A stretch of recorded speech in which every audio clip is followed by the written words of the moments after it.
My Clemson Tigers are going down to Miami this Saturday, October the 21st, to play at 8 o'clock on the ACC network. Who's going to show up? Now, I'm talking about for both teams. Which team in their own right is going to show up to play against, well, the other team? I'm going to dive into that and more. Hey, I'm Brian. I'm not Bobby Durkins, at least not on this channel. If you're new here, hey, welcome. Welcome, friends. Thanks for joining me. And I hope you subscribe. It's free. And if you're somebody who watches me all the time, you haven't subscribed, I hope you do subscribe because it's free. It's a great way to support the channel. Also, you can support on a monthly basis. There's a join button below the video, unless you're on an iPhone. You probably don't see it. So Clemson was off this weekend. They were done. Half their season is over. They're 4-2, 2-2 in the conference. They lost to Florida State in overtime in Death Valley. And the truth is, this season has not turned out how the Tigers has wanted it. Then we move over to Miami. A few weeks ago, I complimented Miami that they were just flying under the radar. They're really not saying much. This is not the Miami of old. And then Georgia Tech happens. One of the worst calls I've seen. That's not on the football team. That is on the coaching staff.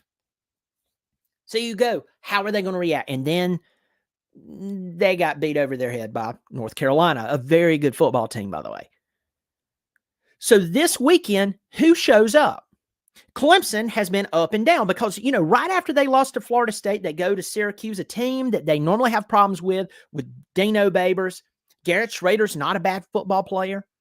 We go up there, win the ball game, and say, it looks like, the defense had 3 turnovers, which equaled 21 points. Things are going good. We're excited. Everything's good. Then Wake Forest happens. Clemson barely beats Wake Forest. And for those of you who don't know, that was homecoming. That was not just any other game. That was homecoming. And for Clemson fans, one of the hardest and most difficult truths to stomach is that we're averaging a lot of yards per game, but our points per game is, if you don't count Florida Atlantic and Charleston Southern, it's pretty bad. And the number one stat that you have to win a game is more points than the other guys. So let's talk about this. This is not my preview or my prediction, let me put it that way. But this is a question for both fan bases. Which team shows up? Is the Miami team that beat Texas A&M, are they going to show up? Texas A&M is 4-3, and I think they could be much better with all the money and the resources and all the talent that they have on the team. They still have a ton of talent on that football team. The seat's getting hot for Jimbo Fisher. We're talking about Miami. You beat Texas A&M. The question is, though, which team is going to show up to play in Miami, Florida? Now, I'm going to give you just a couple of quick stats, and I'm not going to spend a ton of time on this.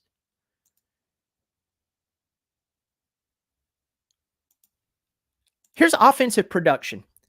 Miami's averaging 502 yards, basically 502 yards per game, 310 passing, 191 rushing. Let's pause right there. You have almost 200 yards rushing every game? Really? That's a really good stat. Over 300 yards passing per game? Clemson on the other side, 437 yards, total yards per game, 250 in the air, 188 on the ground. So it's not like you're dealing with a one-trick pony for either one of these teams. Now, Tyler Van Dyke, he's been around Miami for a decent amount of time. I feel bad for the guy. He's went through several coordinators. He's changed coordinators like Alabama has changed coordinators. He's a talented guy, 6'4", 230. He's a big dude. He's thrown for over 1,700 yards, 16 touchdowns and 6 interceptions.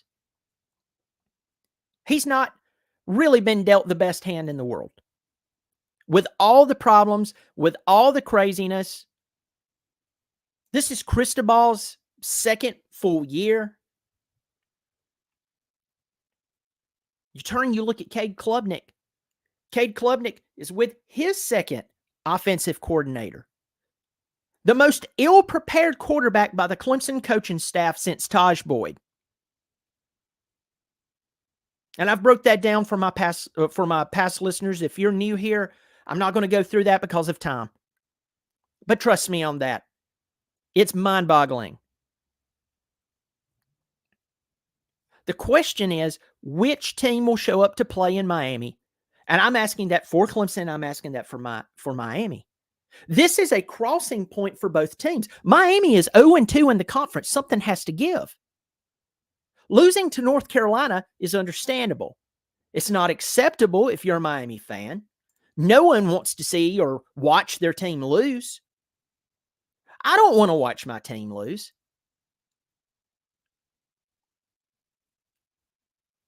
I predicted that Florida State would beat Clemson, and I did it with a big gulp in my throat. I wanted to vomit the entire time. Why? I don't want my team to lose. But folks, I am not one of these feel-good channels, or you're listening to radio stations or podcasts or whatever it may be, who's going to lie to you just because I have an orange flag hanging up here in my bonus room. I said this on my show last night where I talked about the AP Top 25 and the crazy games that went on, and then some of the games that are coming up this weekend. I'm going to tell you the truth. I'm not going to tickle your ears. Transparently, this is what I said last night. I have no clue who's going to win this ball game. Now, Clemson right now, according to Caesar Sportsbook, is a 4-point favorite. The over-under is 48.5 points.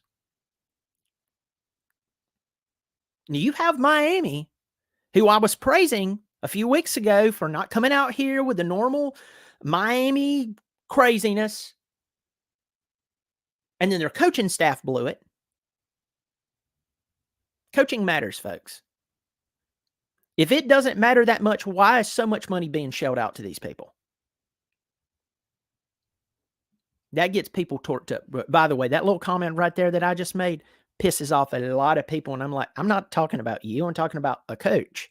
Someone that you don't know. You might have shook hands with them in passing and they grinned at you, but you're getting all mad about nothing. That was a terrible call. Now they're 0-2 in the conference. Clemson's 2-2 in the conference, but they go into the most difficult part of their season. It doesn't get any easier for the Tigers after this. And I would feel much better had they went into that Wake Forest game and won by 3 or 4 touchdowns, and you walk out and you go, hey, they beat a bad team bad. That's one of the ABCs of football. You beat a bad team bad. You don't play a bad team and on your homecoming, and you need to create confidence in your fan base by going out and winning 17-12. When you have all of these weapons on Clemson's football team, especially on the offensive side of the football. Defensive side is loaded.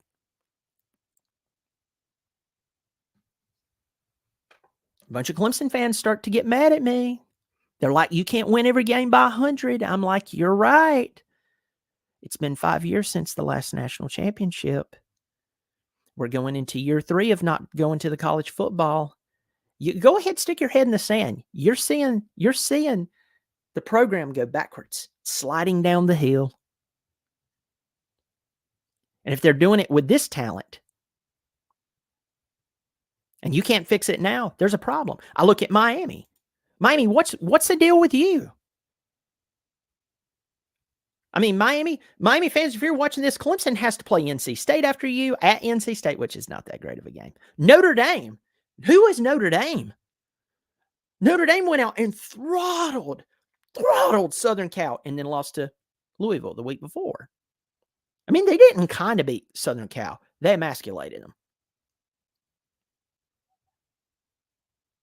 Georgia Tech comes to town, play Clemson. Then North Carolina, who is absolutely tearing it up. And everybody goes, hey, well, South Carolina's at the very end of the season. I mean, come on, Brian. You don't believe that this team that's 2-4 in the SEC is actually going to beat Clemson. You don't mean to tell me that on homecoming, with all the talent in the world, and Wake Forest basically operating with a skeleton roster, would hold Clemson with Will Shipley and Kate Klubnik and Tyler Brown and Bo Collins and Brenning Stoll and Maffa. And we just keep out naming out top player after top player to 17 points. You don't mean to tell me that, do you?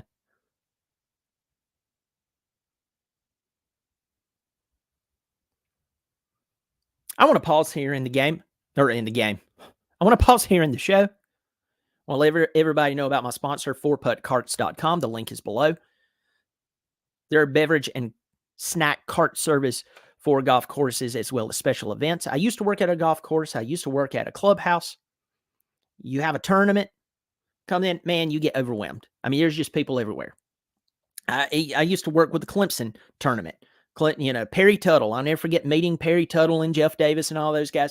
I'm telling you, when you get in there, you want those guys rolling. You need 4puttcarts.com. You need to reach out to them and let them know, hey, even if you don't have cart service, once you install your 18th hole and you want to become a real golf course, you need to get them out there. Also, you need to reach out to them for your special events. I went to a wedding a few years ago, and they had basically a cart service come out, and it was great. It was wonderful. People was raving. It was like, thank you for doing that. It was a great time. Reach out to them. Let them know about how you heard about them from Not Bobby Durkins. Also doing a giveaway of these three. Yes, this is the big one. The Sawmill Shop, a good friend of mine, he actually makes these.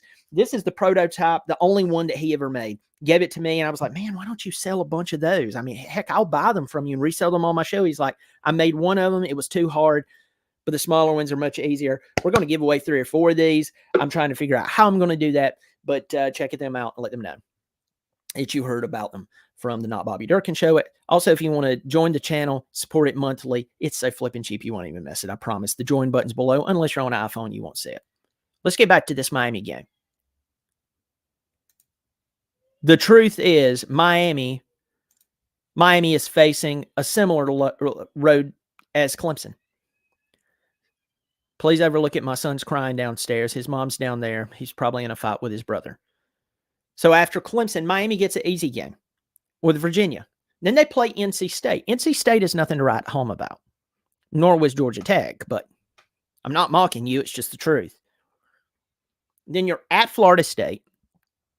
Then you're playing Louisville. We'll know more about Louisville at that time. Now, Louisville, had they won against Pitt and they were 7-0, no, I'm not going to crown them the diaper dandies of the ACC or of college football, but you're not too far from it. But they go and lose by 17 points to Pitt at Pitt, a 1-4, now 2-4 football team. Did the moment get too big for Louisville? A lot of times that's the problem. But Brian Brom, second season, wow. But that could be a big problem for y'all. See, so the season's not getting any easier for you.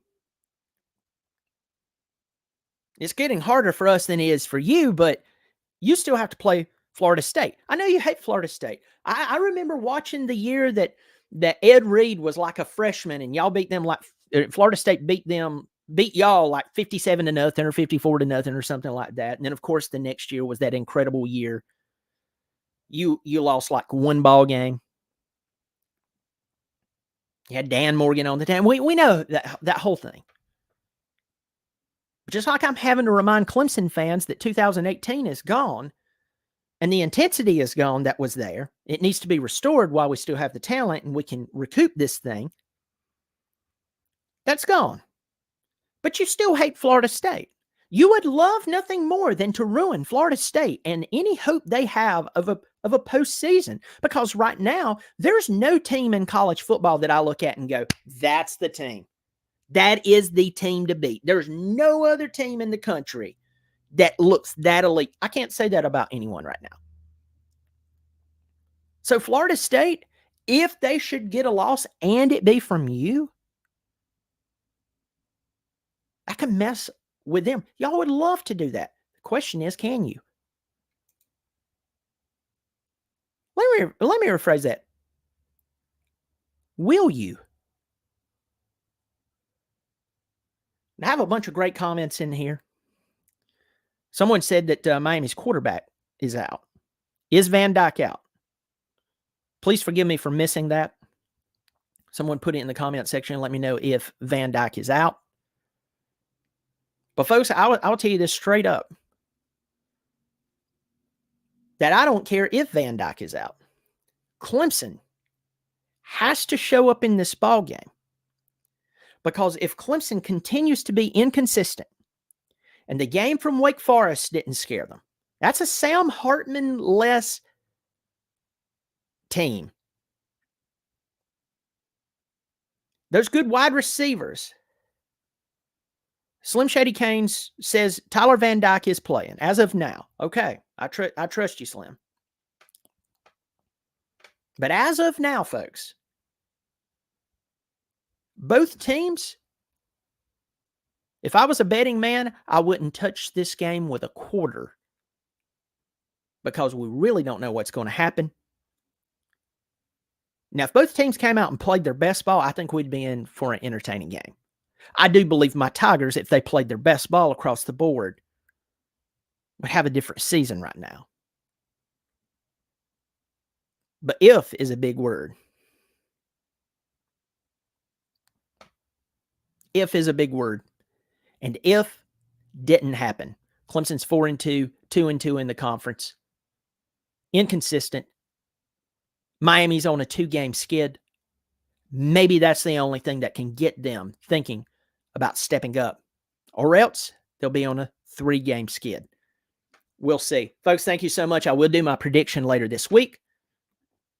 Remember the giveaway. Remember 4puttcarts.com. The links are below. If you want to subscribe, please do that. That is free. That is free. It's not costing you a thing other than moving your thumb to hit the subscribe button. If you want to join, the join button's below. I'll catch you next time. I have a lot more videos coming up for this week just because I'm getting ramped up. College football's halfway over, folks. Slow down. Don't move too fast. It's almost over. I'll catch you next time. As always, go Tigers.